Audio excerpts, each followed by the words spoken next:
vais vous parler des relations entre l'abbaye Saint-Amand-de-Boix et deux familles charentaises en particulier. Vous allez comprendre tout à l'heure pourquoi.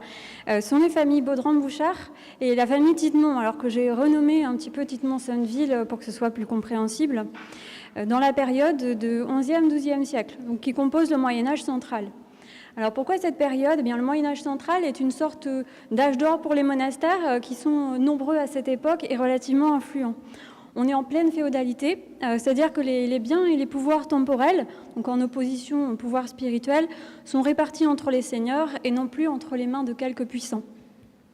L'autorité et le territoire sont morcelés et confiés en fiefs. Donc ce sont des concessions qui sont faites par un seigneur à son vassal en échange d'un service. Ça peut être le service de l'armée, de la gestion du patrimoine, etc. Cette concession est soumise à l'hommage féodo-vassalique, c'est-à-dire à la vassalité. On est aussi un peu après la réforme grégorienne, qui a œuvré pour une réforme du mode de vie quelquefois décadent dans les monastères, ainsi que pour la restitution des églises à l'Église, puisque dans la période précédente, les laïcs en détenaient beaucoup et détenaient le pouvoir notamment sur la nomination des abbés et des évêques. Donc l'histoire de ces relations nous est en partie connue grâce aux archives monastiques, et notamment dans le cas présent par le cartulaire de l'abbaye. Donc je fais une petite synthèse pour ceux qui ne connaîtraient pas très bien ce qu'est un cartulaire. Donc, on peut commencer par dire que la production d'archives a beaucoup évolué au XIe et XIIe siècle. Le nombre d'actes produits a beaucoup augmenté et leur forme a également évolué. Les scribes rédigent toujours des chartes, donc des cartae classiques, qui sont des actes écrits à l'occasion d'une vente, une cession de biens ou de droits, une confirmation, un accord ou un jugement, ainsi que le nom des bénéficiaires.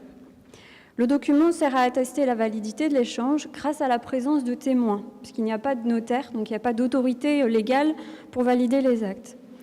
Donc ces documents-là ont une valeur juridique car ils peuvent être représentés comme preuve ultérieurement. En parallèle, les écrits mémoriaux se développent sous la forme de notices, donc ce sont des textes qui sont écrits à la troisième personne, qui permettent de conserver la trace d'un acte juridique et le nom des témoins. Alors, en même temps, je vais pouvoir vous montrer la photo d'un cartulaire. C'est le cartulaire de Baigne, parce que celui de Saint-Amand-de-Boix, ce n'est pas conservé. Donc, les notices sont quand même des actes privés à valeur coutumière et ils ont une certaine dimension narrative. Vous en verrez des exemples tout à l'heure. On a également des actes qui s'appellent des actes continués. En fait, ce sont des actes que les scribes complètent au fur et à mesure quand il y a des nouveaux événements concernant un bien. Donc ça permet d'avoir un bon suivi dans la gestion. Cependant, toutes les donations ou échanges ne font pas l'objet d'une mise par écrit et concernent principalement les personnages pour lesquels l'écrit est accessible, intelligible et porteur de sens. Alors on est aussi à une période où la situation économique est complexe. La communauté monastique possède des droits et des bouts de propriété éparses et il arrive que la mémoire des événements passés se perde un peu. Il peut arriver à certains moments que personne ne se souvienne d'où vient telle possession ou tel droit, de qui le monastère le tient, et ce qui rend les contestations plus dommageables pour le monastère, parce que dans ce cas-là, personne ne peut rien prouver. Et la consultation de ces archives, qui sont nombreuses et fastidieuses, parce que les documents se multiplient, elle est aussi relativement incertaine, parce que les pertes sont possibles. Les documents épars, en fait, peuvent être dégradés, peuvent aussi disparaître. Donc face à cette situation, les moines ont eu besoin d'un nouvel outil afin d'administrer plus efficacement leurs biens. Donc les scribes ont replongé dans les archives de leur communauté. Ils trient, classent et copient dans un livre dont la consultation sera plus facile et qui servira de référence pour la consultation des originaux. Alors la fiabilité des copies est variable et malheureusement les listes de témoins sont souvent abrégées, car la plupart sont morts au moment des copies. Ce n'est pas une très bonne nouvelle pour l'historien, qui est malgré tout très content d'avoir cette source à disposition quand le reste des archives a disparu. Donc le cartulaire, un recueil de copies d'actes, permet d'entretenir une mémoire juridique en regroupant des actes qui permettent de protéger les droits en améliorant la gestion des biens.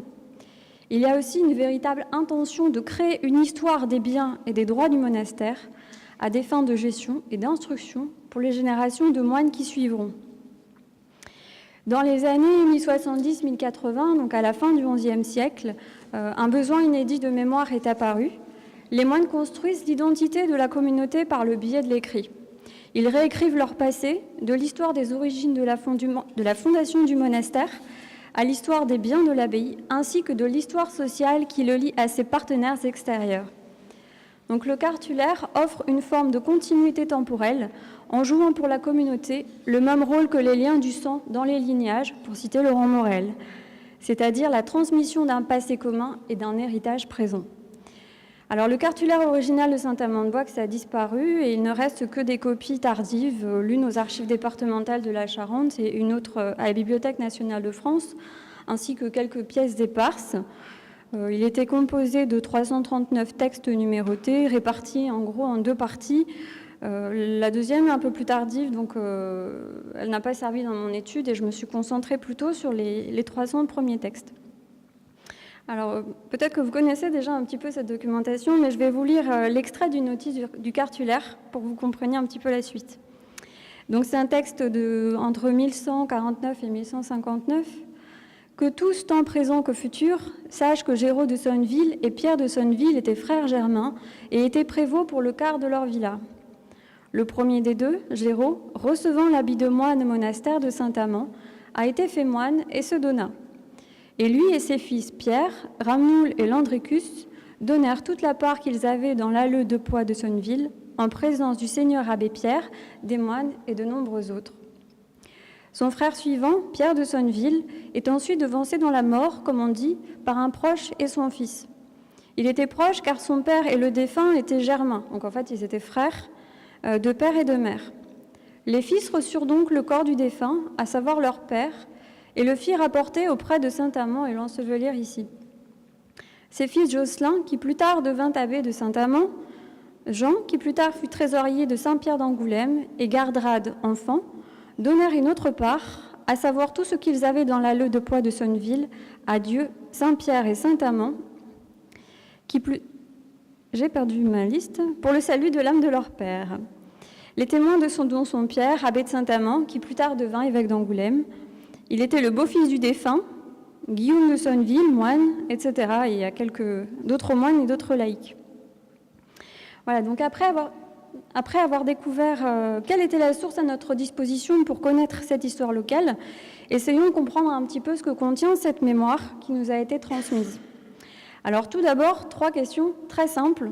Pourquoi, comment et qui ? La réponse à ces 3 questions nous permettra de comprendre ce qui a poussé les laïcs à entretenir des relations avec l'abbaye, quels étaient les moyens et actions à leur disposition pour y parvenir, et enfin l'exemple de ces 2 familles afin de comprendre un peu mieux de qui il est question et comment ces éléments vont s'articuler entre eux. Ensuite, vous découvrirez comment ces 2 familles ont établi de véritables stratégies dans leurs relations et quel en a été le résultat. Alors, pourquoi entretenir des relations avec l'abbaye ? La principale motivation, c'est la quête de salut. Elle est invoquée dans presque systématiquement tous les actes. En effet, la crainte de la damnation pousse les laïcs à chercher des solutions pour échapper à l'enfer. On retrouve dans un texte, je vous lis que le début, « Au nom de Dieu, moi, Gérotitemon, gravement malade, par crainte de l'enfer et pour le salut de mon âme, etc. » Vous découvrirez la suite tout à l'heure. Donc l'une de ces solutions pour échapper à l'enfer est la prière. Les moines prient quotidiennement, alors pour en bénéficier, les laïcs peuvent faire une donation, car les moines prient pour l'âme de leur bienfaiteur. Ils peuvent également fonder un anniversaire, c'est-à-dire demander à ce que des messes soient dites en leur nom à la date anniversaire de leur mort, qui est aussi la date de leur naissance au ciel.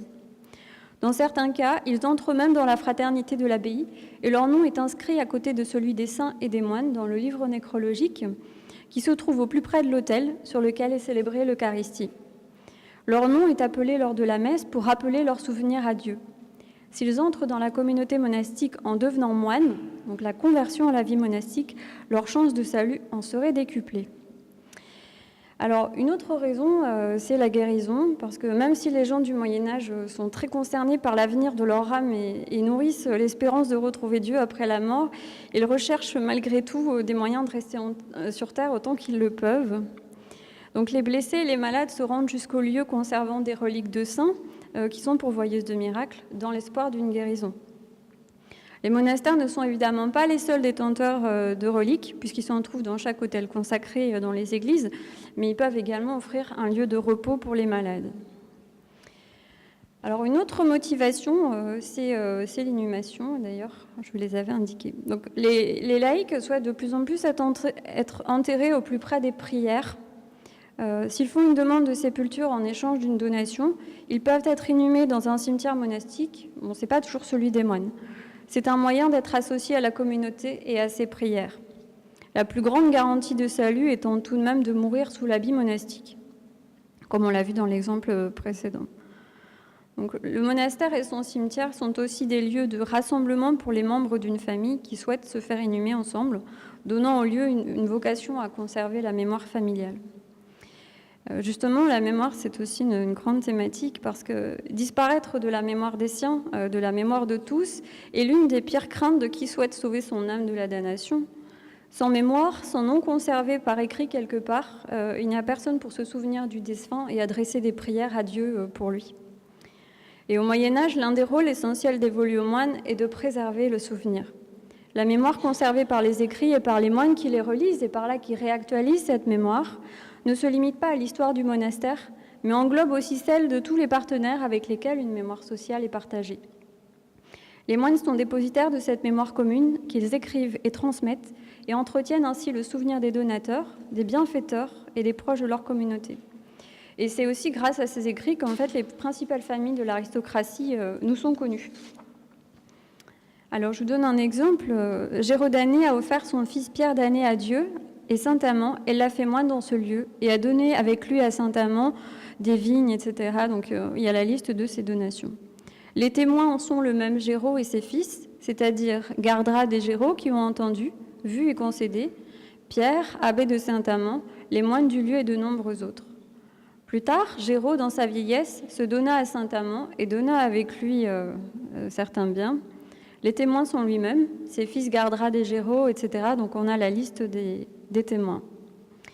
Dans cet exemple, la mémoire est entretenue de deux manières, par l'écrit et par les membres de la famille directement. Donc cette notice ne démontre pas une séparation complète des moines avec le siècle et donc leur famille charnelle, comme le veut le principe de l'entrée au monastère.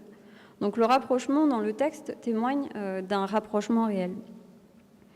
Enfin, la dernière grande raison d'entretenir des liens, c'est de bénéficier de l'influence et de pouvoir en donner. Et c'est là que les intérêts du monastère entrent en jeu. En fait, la région est marquée par un contexte politique quelque peu troublé. Angoulême et ses alentours constituent une sorte d'enclave politique au milieu d'une Aquitaine gouvernée par les rois plantagenets. Les seigneurs locaux sont régulièrement en révolte, le comte d'Angoulême à leur tête. Le comte et les seigneurs s'appuient sur les monastères, qui sont des centres religieux, mais aussi des relais pour le pouvoir local. Donc, certains établissements monastiques sont ainsi favorisés par les familles, selon qu'ils soient davantage soutenus par un parti ou par un autre. Donc, les centres religieux et les lignages ont tout intérêt à se lier afin de bénéficier et de renforcer de leur influence mutuelle. Alors, par exemple, dans le cartulaire, on a un acte vers 1120-1128. C'est Guillaume IV Taillefer, comte d'Angoulême, construit le château de Montignac et l'abbaye de Saint-Amand sur des terrains appartenant à Rohan, évêque d'Angoulême, avec son accord. Le nom de Pierre Baudran, signataire de l'acte, est l'un des seuls qui a été copié dans le monastère. Donc déjà, dans cet acte, on voit un rapprochement entre le comte, l'évêque, un seigneur et le monastère. Plus tard, on retrouve un échange de terres avec Saint-Amand par Guillaume IV Taillefer, qui est comte d'Angoulême, et Arnaud Bouchard. Donc on a toujours ce monastère comme lieu de rencontre également. En fait, tous les dons effectués en faveur des monastères contribuent à faire d'eux des seigneuries monastiques, fonctionnant sur le même modèle que les seigneuries laïques ou épiscopales, qui administrent des biens et perçoivent des revenus directement issus de leurs terres. Certains des biens qui leur ont été donnés sont ensuite confiés à des laïcs sous forme de fiefs soumis à l'hommage, héréditaire ou non, et qui fait entrer les bénéficiaires dans la vassalité de l'abbaye. Les dons faits au monastère par un seigneur permettent d'attirer l'aristocratie voisine dans son entourage, les établissements monastiques étant un relais économique. social et spirituel pour la société et également un relais de pouvoir pour le comte. Donc permettre à un monastère de bénéficier des libéralités des seigneurs, c'est lui offrir l'opportunité de voir son influence grandir. La féodalité donne encore plus d'ampleur à ce mouvement puisque les gardiens de forteresses locales cèdent des biens à des monastères et s'organisent autour de ce patrimoine. Donc on voit des seigneurs qui sont possesseurs d'alleux, qui confient ces derniers à une abbaye voisine et qui les récupèrent ensuite sous forme de fiefs. Donc les laïcs cèdent des terres originellement libres de droit, dont ils étaient pleinement propriétaires, pour les reprendre en concession soumises à certaines obligations vassaliques. Et il y a une citation qui éclaire bien ce propos, en fait, c'est que l'entrée en dépendance est devenue une condition de la fortune et de l'influence.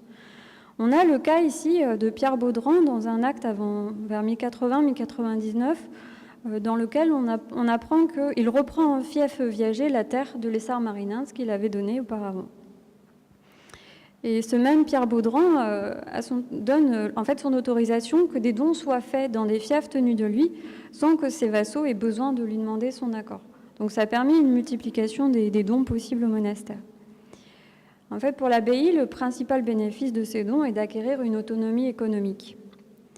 Donc le morcellement peut paraître au premier abord être un frein à la politique monastique pour le rachat des biens, pour compléter ses possessions dans un endroit, mais elle est pourtant favorisée par le clientélisme. L'abbaye de Saint-Amand a œuvré à l'acquisition de terres autour de ses possessions initiales et a tenté, autant que faire se peut, de se créer une seigneurie foncière homogène dont les possessions sont rassemblées le plus possible autour du monastère principal. Dans cette optique, les liens que l'abbaye entretient avec les laïcs, mais aussi les liens que les laïcs entretiennent entre eux, sont d'une importance primordiale pour faciliter les acquisitions. Alors, comment entretenir des relations avec une abbaye ? Tout d'abord, par des dons. En fait, les relations entre les laïcs et les monastères, dont les moines sont les ministres de Dieu sur terre, sont basées sur l'idée de don. Les moines reçoivent et administrent les biens que Dieu reçoit de la part des laïcs. La relation est caractérisée par le don contre don, par lequel les laïcs donnent des biens leur appartenant afin de permettre à la communauté monastique de subvenir à ses besoins et de pratiquer son activité principale qui est la prière. En retour, les moines prient pour le salut de leurs bienfaiteurs et parfois les reçoivent dans leur rang. Le don a une forte valeur rédemptrice. Donc, il se trouve dans une liste de bonnes actions qui peuvent être effectuées afin d'obtenir une rétribution dans l'au-delà. Et plus directement, les donations permettent de créer un lien avec ceux qui sont chargés d'améliorer les chances de salut. Il y a deux dimensions au don. L'une qui est imprégnée des valeurs chrétiennes, donc la charité, le sacrifice, la rédemption, qui incite un laïc à se séparer d'une partie de son bien. Et l'autre, plus pragmatique, qui fixe les conditions de cession d'un bien ou d'un droit. Donc il y a l'intention et les conditions. Il existe 3 niveaux de dons. On peut donner ses biens, on peut se donner soi, donc devenir moine, et se donner soi et tous ses biens. Le mieux étant la 3e option, mais les 2 premières sont bien aussi. Au Moyen-Âge, en fait, la propriété, l'usage et les droits peuvent être séparément détenus. Un propriétaire peut choisir de donner, perpétuellement ou pour un temps donné, l'un ou l'autre ou tout. Par exemple, il peut donner à un monastère le quart d'une église. Concrètement, il donne un quart de la dîme, donc c'est un impôt prélevé en faveur de l'église, perçu sur cette église. Alors derrière ces dons, dans la réalité, on observe des échanges économiques tels qu'ils sont pratiqués entre les laïcs, c'est-à-dire des ventes ou des échanges de biens. Mais peu de ventes apparaissent comme telles à cette période-là. L'idée a même été évoquée que, de cette manière, les laïcs commerçaient avec Dieu. Cependant, la conception de l'échange au Moyen-Âge ne peut se satisfaire de reprendre notre conception moderne de l'échange marchand et l'idée d'un échange réciproque de dons, même s'ils sont négociés avant, reste valable. Donc, des exemples de dons, par exemple, Pierre Baudran fait don de l'eau de Balzac. En échange, il reçoit 60 sous. Il confirme aussi divers dons antérieurs, en échange de quoi il reçoit 180 sous et un cheval. Alors, comme autre moyen, il y a les conflits, parce que malheureusement, les donations sont régulièrement l'objet de contestations. Les conflits et leurs résolutions sont un moyen, certes pas le plus pacifique, d'entretenir et de renouveler des liens. Ils sont l'occasion de confirmer des droits, de faire de nouvelles donations et de créer, dans certains cas, de nouvelles relations. Ça peut être le cas d'un héritier, par exemple, qui reprendra des liens créés par ses ancêtres. On a un exemple, par exemple, après un conflit avec Itier de Villebois au sujet de l'alleu de Sonneville, un compromis est trouvé. Un peu plus tard, sur le point de partir pour Jérusalem, il abandonne certains droits à l'abbaye et reçoit en échange 10 pièces d'or et un cheval. Il est même reçu dans la fraternité. Donc tous ces contacts garantissent un renouvellement régulier des interactions et par là une certaine pérennité des liens. Alors un autre moyen, c'est la conversion ou l'entrée au monastère comme moine. Donc la conversion à la vie monastique est un modèle de sainteté au Moyen-Âge garantissant le salut, à l'image des ermites qui ont renoncé au monde pour se retirer dans le désert, qui ont éprouvé la force de leur foi en Dieu face aux tentations du diable, qui ont exploré les limites de leur corps par le jeûne et qui, à la fin, ont rejoint Dieu et tous les bienheureux. Le monastère se veut une sorte d'imitation de ce mode de vie hors du monde, organisé en communauté avec une règle pour guider ses membres. L'idée que la rédemption est possible par la prière, l'aumône et le jeûne pousse les laïcs à tenter de faire leur salut. Alors, saint Paul, dans sa lettre aux Éphésiens, exhorte les païens à adopter une nouvelle vie, plus conforme aux enseignements du Christ, et à laisser derrière eux la sottise de leurs pensées, l'endurcissement de leur cœur, la débauche et l'avidité. Il leur dit « Mais vous, ce n'est pas ainsi que vous avez appris à connaître Christ, si du moins c'est lui que vous avez écouté, et si c'est en lui que vous avez été enseigné conformément à la vérité qui est en Jésus. On vous a enseigné à vous débarrasser du vieil homme qui correspond à votre ancienne manière de vivre, et se détruit sous l'effet de ses désirs trompeurs, à vous laisser renouveler par l'esprit de votre intelligence et à vous revêtir de l'homme nouveau, créé selon Dieu dans la justice et la sainteté que produit la vérité. » Donc saint Paul s'adresse là à des non-chrétiens et ce texte n'est pas utilisé comme justification à l'état monastique. Cependant, il illustre bien la transformation intérieure induite par la conversion et le changement d'habit pour l'habit monastique et la manifestation matérielle en fait d'un changement d'état qui correspond à un changement de mode de vie et à une manière très différente d'appréhender le monde. Donc littéralement, la conversio, c'est le renversement, c'est-à-dire un changement complet. C'est pour ça qu'on l'appelle comme ça. Mais ce n'est pas la vocation. En fait, la vocatio, c'est Dieu qui appelle à la vie monastique. Et la conversion est un acte volontaire qui peut faire suite à cette vocation. Donc pour entrer au monastère, un laïc doit faire une donation s'il en a les moyens, afin de pourvoir au coût pour la communauté de son intégration, le loger, nourrir, le vêtir, etc. Après une période de noviciat d'1 an, pendant laquelle il doit prouver sa persévérance et sa foi, il peut exprimer le désir de rejoindre définitivement la communauté monastique en prononçant ses vœux définitifs ou la quitter. Alors, on peut citer rapidement 3 types de conversion, puisqu'évidemment, il y a autant de cas de conversion que de personnes. Le premier, parce que c'est le plus précoce dans la vie, c'est l'oblation. C'est-à-dire qu'on peut donner un enfant. Il est donné par ses parents ou son représentant légal. En fait, oblation, ça vient d'oblarer, c'est l'idée d'offrir, qui fait référence au don et au sacrifice, et peut s'appliquer en fait aussi bien à un enfant qu'à un bien. On a aussi l'entrée à l'âge adulte, donc un individu peut décider d'intégrer une communauté à n'importe quel âge en fait pour y vivre la vie monastique. Et puis il y a quelques conditions particulières qui sont la maladie et l'approche de la mort. Voilà. Alors les enfants, on a quelques exemples d'oblation à Saint-Amand-de-Boixe. On a par exemple un texte qui nous dit « Arnaud Bernard, appelé Brachet, a demandé à ce que son fils Arnaud Bernard soit fait moine par Pierre Titemont, abbé de Saint-Amand. » Et pour les deux familles qui nous concernent, qu'on a Géraud de Sonneville et son épouse Maximéria ont offert leur fils, nommé Guillaume, à Dieu, Saint-Pierre et Saint-Amand, dans la main du Seigneur abbé Guillaume, et ont donné pour leurs âmes et celles de leurs parents, et nommément pour leurs susdits-fils, donc ils font la liste de leurs donations. Et ils ont confirmé tous deux ce don sur l'autel de Saint-Pierre, entendu de toute la communauté et la liste des témoins. Donc le petit Guillaume est offert à Dieu et à ses saints, Pierre et Amand, dans la main de l'abbé. L'enfant est accompagné d'une donation mise par écrit et déposée sans doute avec lui sur l'autel de Saint-Pierre en présence de toute la communauté. Alors pour l'anecdote, ce Guillaume aurait vécu possiblement entre 70 et 90 ans, ce qui est un très bel âge. Un dernier exemple d'un enfant qui, en fait, lui, est donné par ses 2 frères.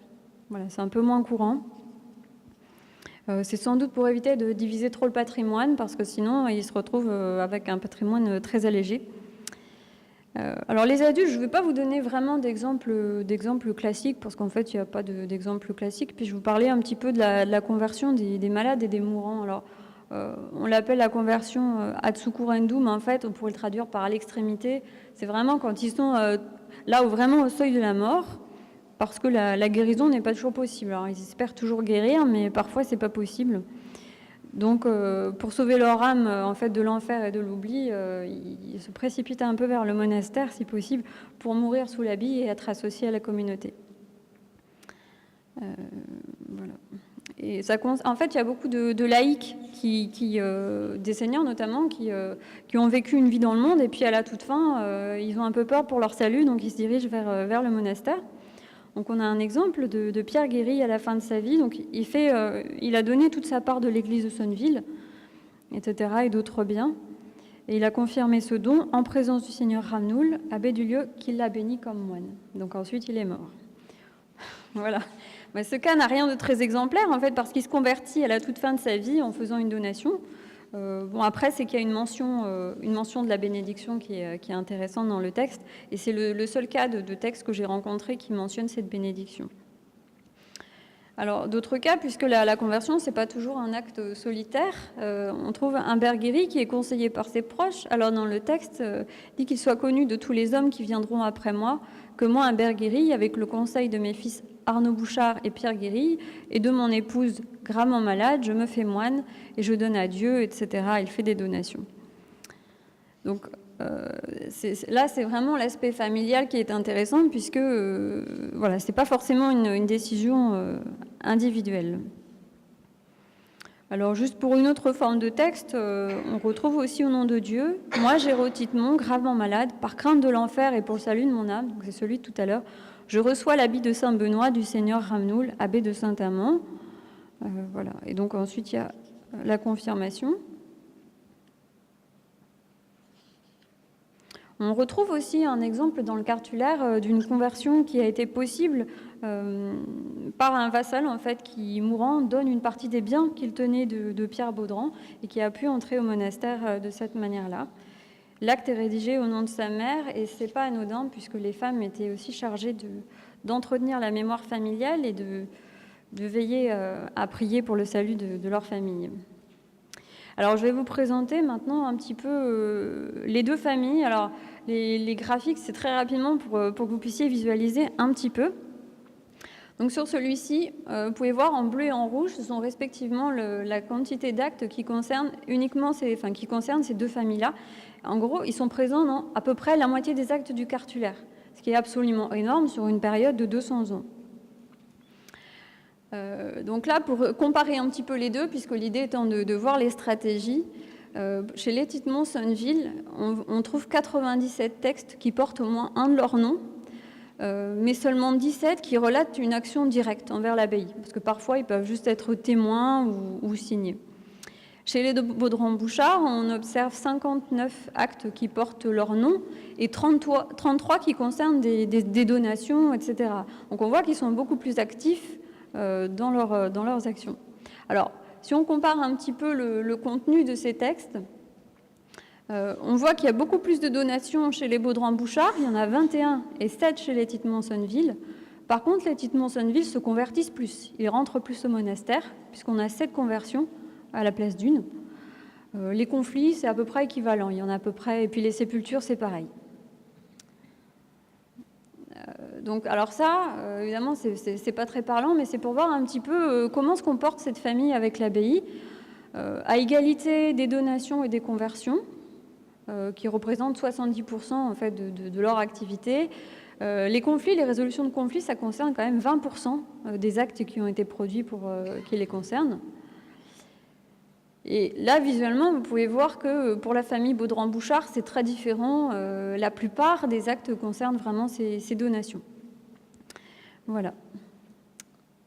Alors, pour entrer un petit peu plus dans le vif du sujet sur l'histoire de ces familles qui ont des politiques très différentes, les Titemont-Sonneville, eux, ont plutôt opté pour une politique de carrière ecclésiastique.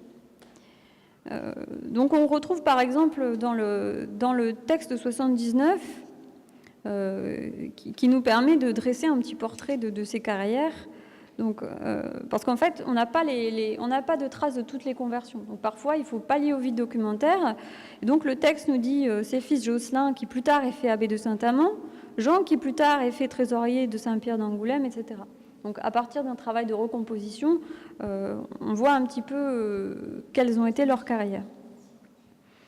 Alors, il y a deux périodes dans leur relation avec l'abbaye. Donc, ça commence plutôt dans les années 1080 et ça correspond à l'établissement des premières relations documentées entre les Tittemont et le monastère.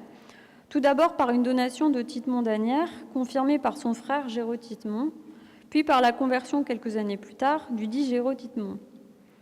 Alors, concernant plus spécifiquement le côté des Tittemont, puisqu'en fait, les Sonneville sont par alliance, j'aurais bien aimé vous montrer le tableau, mais je ne l'ai pas.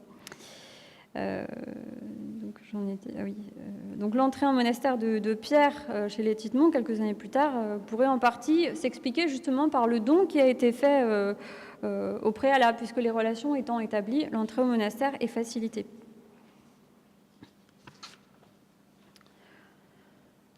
Donc, au début du XIIe siècle, on retrouve Guillaume de Sonneville qui est donné comme oblat par ses parents.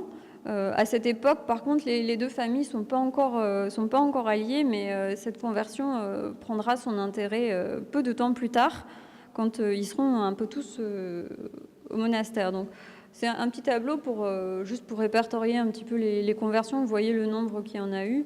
On les reverra tout à l'heure. Donc ensuite, dans la deuxième moitié du XIIe siècle, c'est là que c'est le plus actif. Et c'est là qu'on comprend vraiment leur attitude vis-à-vis de l'Église. Les liens familiaux commencent à apparaître dans les textes, on les retrouve très souvent ensemble. Alors on trouve Pierre et Géraud d'Asnières, qui sont oblats et convertis tardifs, qui sont respectivement les neveux et beaux-frères de Pierre Tittemont, abbés à la même époque. Dans le même temps, on a également Guillaume de Sonneville, qui est le cousin de Jocelyn. Et Pierre Tittemont et Jocelyn sont demi-frères, donc ils sont quand même cinq moines en même temps dans la communauté. Donc, ils ne privilégient pas un type de conversion particulier. Il y a des oblats, des adultes, des conversions tardives. Ils rentrent plutôt au monastère de manière circonstancielle. Par contre, ce qui est remarquable, c'est la manière dont ils ont su tirer profit de ces circonstances afin de se faire une place de choix dans la communauté. Alors, bon, là c'est pareil, c'est pas très facile à lire, mais c'est pour vous montrer un petit peu leur carrière, parce qu'au départ, Pierre Tittemont est moine. Ensuite, quelques années plus tard, il devient prieur. Alors le prieur, c'est un moine qui gouverne le monastère en l'absence de l'abbé ou qui le seconde. Donc c'est quand même important. Ensuite, on apprend qu'il devient abbé. Et quand il devient abbé, on voit que son frère Jocelyn, lui, est moine en même temps. Lorsque Pierre Tittemont devient évêque et son frère Jocelyn devient abbé, on retrouve à cette période Pierre d'Asnières, qui est célérier, donc qui est chargé de la gestion économique du monastère, donc des biens et de la répartition du travail. Guillaume de Sonneville, qui est sacriste, donc c'est un moine qui est chargé des objets liturgiques et des besoins liés à la célébration de la messe. Enfin, c'est pas au monastère, mais Jean est trésorier d'Angoulême. Donc on voit que simultanément, ils se rapprochent du pouvoir de l'évêque et au sein du monastère, ils occupent les fonctions principales qui leur permettent d'administrer le monastère. Alors Pierre Tittemont, c'est sans doute le personnage le mieux documenté de sa famille, mais je vais pas en parler trop aujourd'hui, malgré que ce soit très important. Mais voilà, ce qui est remarquable, c'est le fait que, quelque part, l'avancement de l'un ait favorisé aussi la carrière des autres.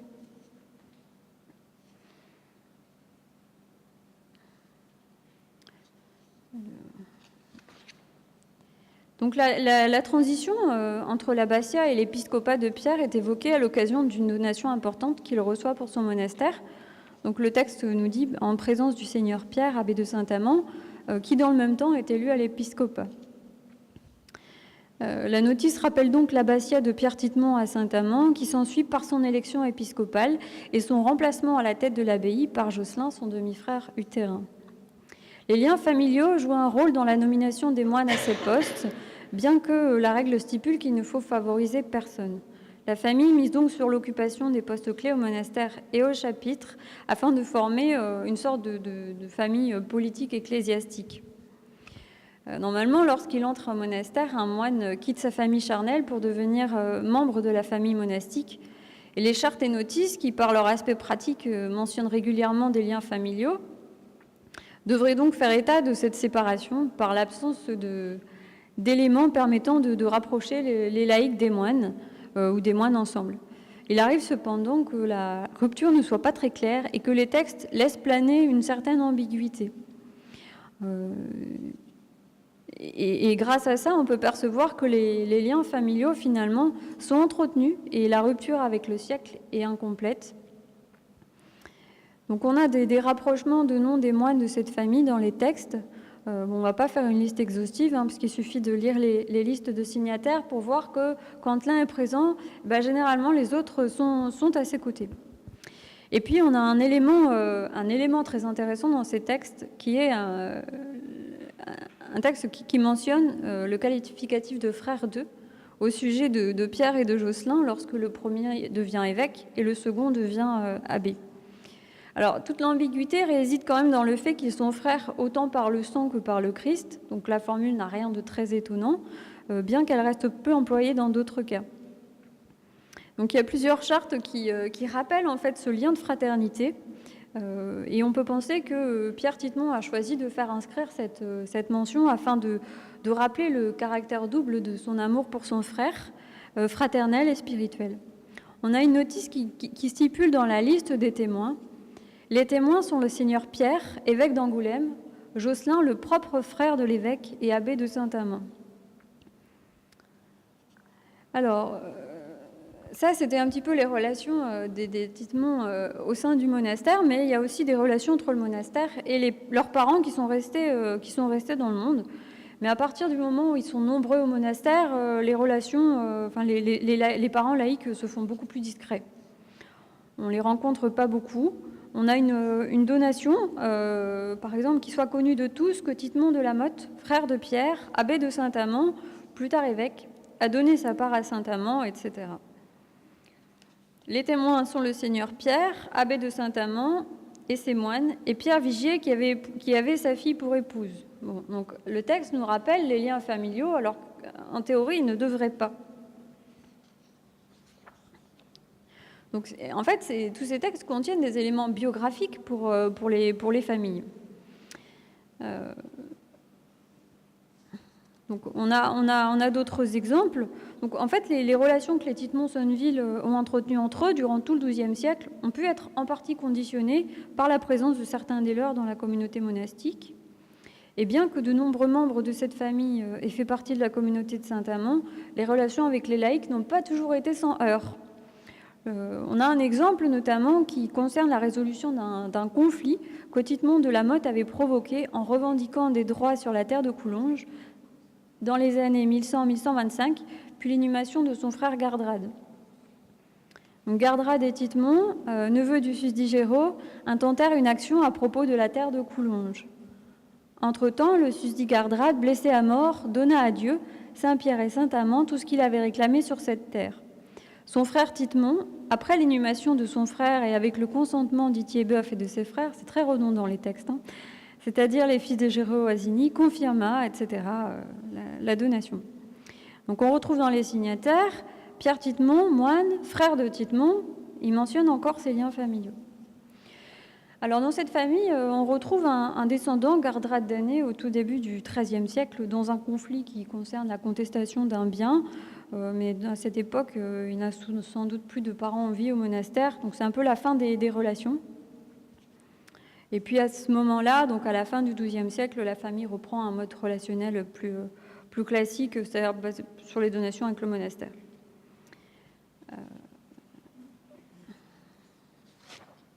Alors de l'autre côté, les Baudran-Bouchard. Alors eux, ils ont une attitude un peu différente. On retrouve plus de chanoines que de moines. Alors, et eux, donc ils sont surtout majoritairement restés dans le siècle. Si l'on accepte justement deux entrées au monastère tardives d'Humbert et Pierre Guéry à la fin du XIe siècle, puis une sépulture pour Pierre Baudran dans les années 1161-1182, En fait, on constate que les seuls membres à avoir intégré une communauté pour une durée conséquente sont deux qui s'appellent Audouin-Baudran tous les deux, dès le début du XIIIe siècle.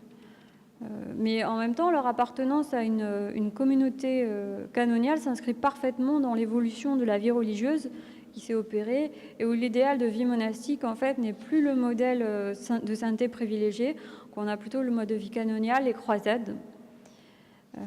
Donc les chanoines sont des clercs qui mènent une vie commune auprès de l'évêque. Et surtout, ils ont eu une politique très active de donation. Le cartulaire contient de nombreux actes qui rappellent ces donations, et certaines sont très intéressantes, puisqu'elles sont associées à certaines thématiques. Donc, donner pour acheter ses péchés. Alors, on a un don d'Arnaud Bouchard qui dit « Moi, Arnaud Bouchard, qui était opposé depuis longtemps au don qu'avaient fait Humbert Guirille et son frère Pierre Guirille à Saint-Pierre et Saint-Amand, je reconnais l'étendue de mon péché, j'abandonne tout ce que je réclamais dans ce don, et si j'ai quelque chose de juste en lui, j'en fais le don pour l'amour de Dieu, dans le lieu, etc. » Donc il est conscient de sa conduite injuste, il se repent et rend à l'abbaye ce qui lui revenait de droit par la cession préalable des biens que ses ancêtres avaient fait. Et il ajoute ensuite quelque chose pour se faire pardonner. Alors, ils choisissent aussi la destination de leurs biens. Notamment, ils ont fait une donation autour de l'église de Cambes après la découverte des reliques et qui ont favorisé certainement la mise en place aussi d'un pèlerinage assez important. Donc, de cette manière, ils sont toujours associés au pèlerinage. Alors, on pourrait presque, l'appellation n'est pas très juste, mais qualifier certains dons d'opportunistes finalement, parce que sans connotation négative, ils choisissent quand même vers quoi ils les donnent. On retrouve aussi, par exemple, la donation d'Arnaud Bouchard pour l'âme de son épouse qui est récemment décédée et qui est une contribution au financement du luminaire situé dans la salle du chapitre. Alors que l'éclairage est coûteux au Moyen-Âge, ce don permet au monastère d'avoir un revenu constant consacré spécifiquement à ce luminaire. On retrouve également un don de Pierre Baudran et de ses frères qui concède un cens, donc c'est une redevance normalement fixe et perpétuelle sur un bien, acquittée chaque année à la Pentecôte, afin d'aider le monastère à entretenir le luminaire du maître-autel. En contribuant activement et régulièrement au financement et donc à l'entretien du luminaire du maître-autel, donc sur lequel est célébrée l'Eucharistie, leur don les place au plus près du lieu de la célébration de la liturgie. Il faut ajouter l'aspect symbolique de la lumière qui est un élément fondamental, vital, caractéristique, en effet, du principe de vie. Le jeu de la lumière et des ténèbres, de l'ordre et du chaos, de l'espérance et du désarroi, la peur de la nuit, de la mort, héritée du plus lointain des temps. Mais là encore, il faut nuancer, c'est la quête en fait de la lumière qui est salue.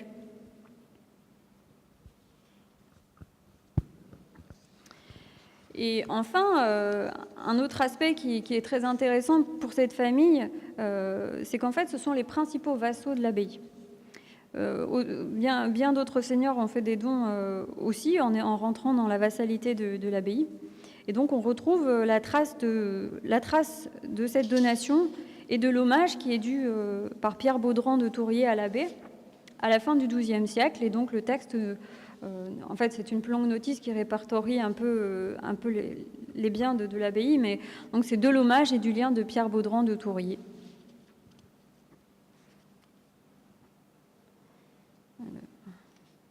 Alors, on trouve une donation, par exemple, dans laquelle il est aussi question de toute la gestion. Alors, je ne vais pas vous le lire parce qu'il est un petit peu long, mais il mentionne la donation d'une terre par Pierre Baudran, qu'il possédait intégralement à Saint-Amand, donc il reprend en fief la moitié de cette terre seulement. Il est également question de la tenure de la prévôté sur cette terre, qui est concédée en droit héréditaire à Hugues de Tourier, et qui entre pour cela dans la fraternité du monastère. Et puis ensuite, les descendants du duc de Tourier entretiennent des liens épisodiques avec l'abbaye. Ils ont aussi agi en famille seigneuriale en favorisant les donations de leurs vassaux. Et on retrouve quelques textes comme ça dans le cartulaire.